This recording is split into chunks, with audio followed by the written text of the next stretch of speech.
All right, welcome back to another episode of Asset Coach and Tax Strategist. Thanks so much for joining us. I'm excited for you to get today's information. I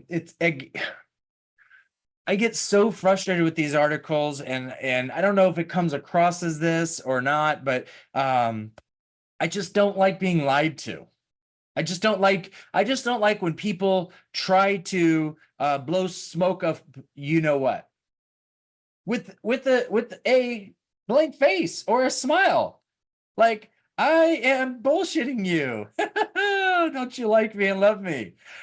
And so what am I talking about? Well, Janet Yellen, sorry, sit down. Go ahead and take a step. Sit down. Janet Yellen, oh my goodness, so out of touch with reality.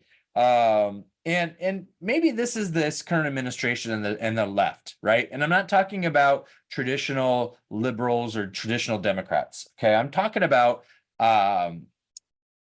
post pandemic liberals, those that we've experienced, and you can't have a conversation. The Karens, right, out of the world. It's just so difficult to have a conversation anymore. It's almost it, and sadly, it's to the point where it's not worth it, right? And that's the problem, is when you can't have a conversation and agree to disagree, then what's the point? What's the point? And it's just really frustrating. So let me share this. Let me share my screen. And today's article is from Epoch Times. Yellen says Americans are better off despite higher price inflation. Oh, thanks. Thanks, Janet. Thank you from your ivory tower. Thank you. Appreciate it. What a bunch of BS. Right? The Treasury Secretary refutes the Republican argument that President Joe Biden is raising taxes.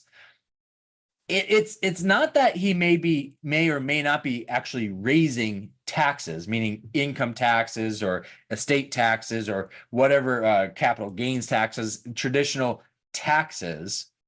There is a way of increasing taxes, and by what I mean by that is by allowing inflation, the cost of inflation, higher prices of inflation requires people to get paid more to pay for goods and services that cost more. And when you get paid more, then it just makes sense your income taxes go up, but also your sales tax and other taxes go up because of the higher priced goods and services.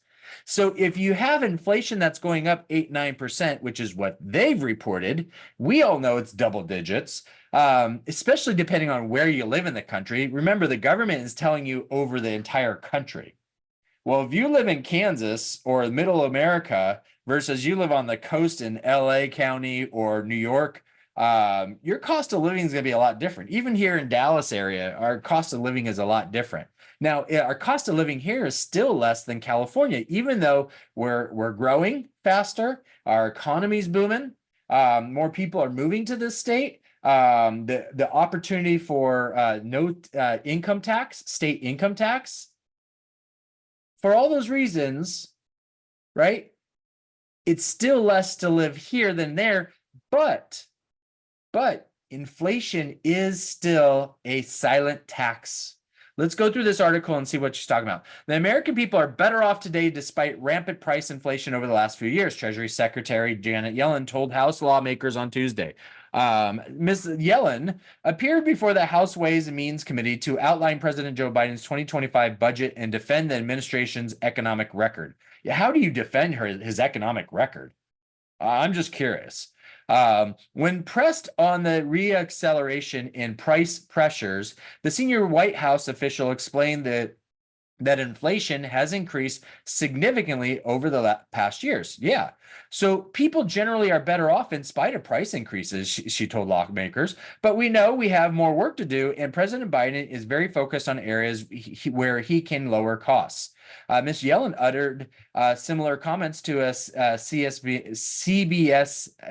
Evening News interview in February, purporting that American workers are getting ahead.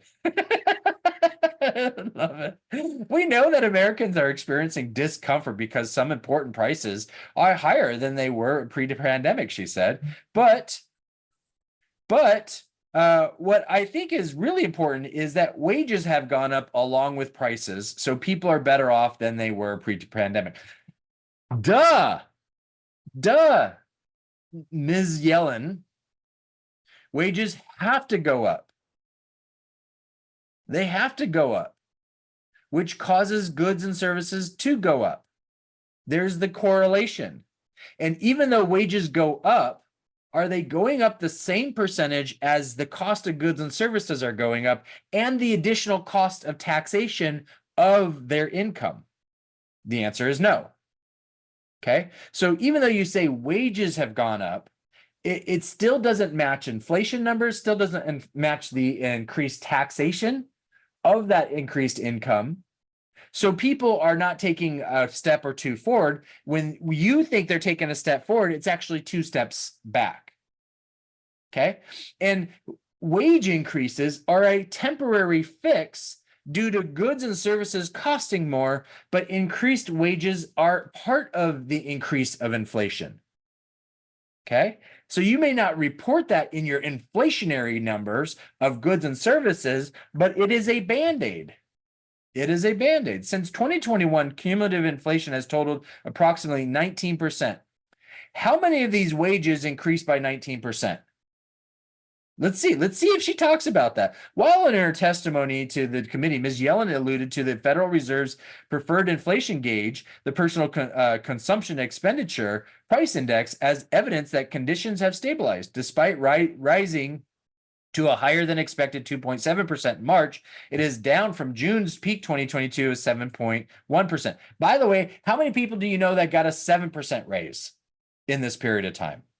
Forget this 19% since 2021. How about just 7% raise? Okay. The core PCE, which strips the volatile energy and food sectors. Well, why would you strip these? These are things that people need. It was unchanged. Well, people need food. Why do you take food out? People need energy. Why do you take these numbers out of inflationary numbers? Who here doesn't eat? Who here doesn't use any type of fuel, energy, for anything? Are you kidding me? It's all right, whatever. It's whatever. While acknowledging that households are not seeing prices of goods and services come down to their pre-pandemic level, many people are seeing higher wages referenced in the latest data wage. According to the Bureau of Labor Statistics, the Employment Cost Index, a broad gauge of wages, salaries, and benefits, rose 1.2% in the first quarter, up from 0.9%. This was also higher than the expected 1%. Okay. All right. For all of you that are mathematicians, for all of you that are not mathematicians, for all of us who got public educated in California, if over this period of time, we're looking at a 19% inflationary number, cumulative, and a 1% wage increase, if we take 19, subtract 1%, so you subtract 1, so 19 subtract 1, nothing to carry, no, oh, that's right. It's still an 18% increase. So this is why I started saying this episode, boy, do I get pissed off when people lie to me or try to blow smoke up you know what, with a smile. Are you kidding me? Are you kidding me? Who in the world is going to vote for this current administration to come back when you say every wages went up 1%? That's across the country, right? I'm not saying in certain areas, like I was saying, inflationary numbers are higher in certain areas, but we're using the government's inflationary number cumulative from 2021. We're in 2024. So 3 years increased by 19%. In that period, wages went up 1%. If you're not pissed off with these numbers, you should be. You should be. As a business owner,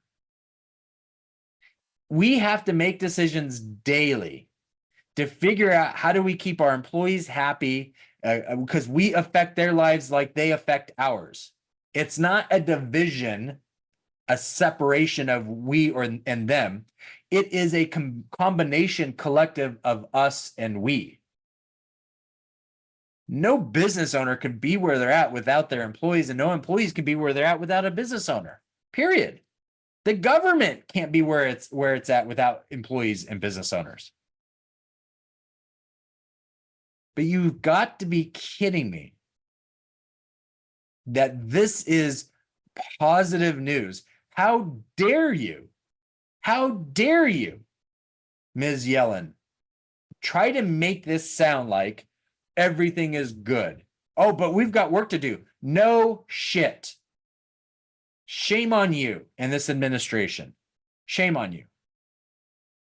And quite honestly, shame on Trump for allowing the amount of money that went into the economy during COVID. He broke down. I get it. A lot of pressure. I'm not saying he didn't have a lot of pressure. And I'm sure it helped. But those trillions of dollars are part of the inflation. So he's not off the hook either, right? No rose-colored glasses. But from that point to now, once we had this new administration come in, they've been just completely inappropriate in how they've been spending dollars. At least with the coronavirus and all this pandemic crap was to help us Americans. And we know they slid money in there and all this kind of stuff. I get all that, right? But the guiding principle was to help us. But this current administration, really, the guiding principle really hasn't been to help us. Shame on you, Miss Yellen. Shame on you.